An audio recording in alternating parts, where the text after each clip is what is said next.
Do you think that a chronic symptom like constant ringing in the ears needs to be treated before someone can reach disidentification with the body or enlightenment?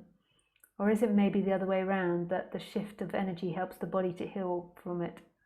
Or does it have anything to do with each other? All the best, Natalie. Some people say that in awakening there is a shift in the hearing and there is ringing in the ears. But firstly, ringing in the ears isn't something that stops awakening. Everything is a opportunity to expand. So you don't need to get rid of the ringing at all.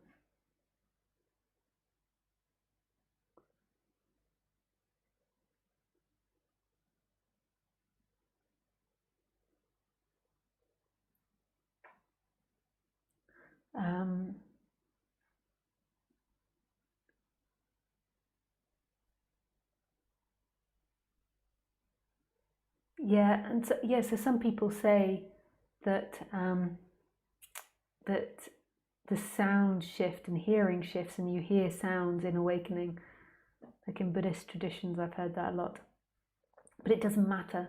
Everything is an opportunity to help you grow. So if the ringing is driving you crazy and really painful, that is your opportunity, just there. Like, what is it you feel? I'm sure there's lots of seeking that comes with ringing in the ear, like tinnitus. I think that's how you call it. Like a desperation to get away from it. And it's how present can you be with it and allow it into experience. So you see that pain that's desperate to get away from it. So in the heart or in the sacral or the solar plexus or the throat or the head, where is that energy that's trying to get rid of it? And what stories is it telling you? Like, is it telling you you've done something wrong, you've failed, there's something wrong with you, you're bad? Like, what is in there? So what really impressed me one time is that I think that animals aren't identified at all. Well, there's got to be slight identification, but like that they're free, basically. I mean, there has to be identification with the body, but like they don't have a sense of self. And they have very, very, very little sense of self.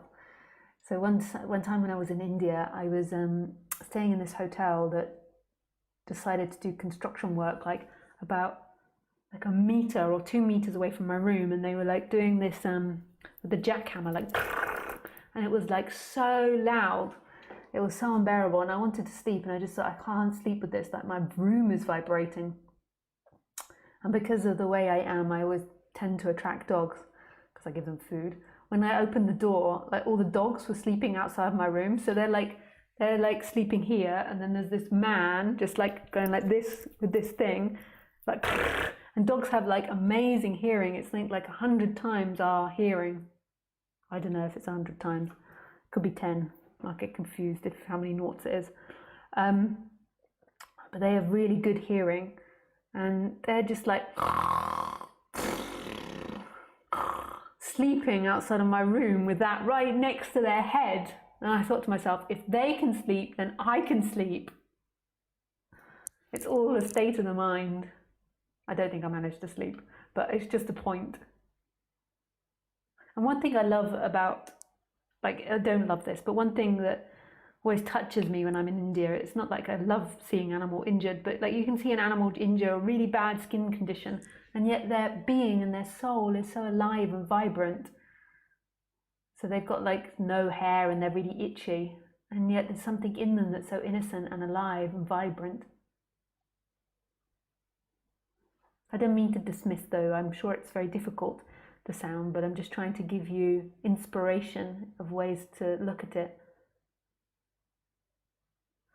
Hi Carmela, it's so beautiful how the truth flows through you. I've experienced how much relief and freedom forgiveness gives.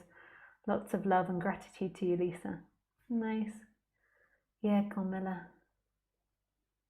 That's beautiful.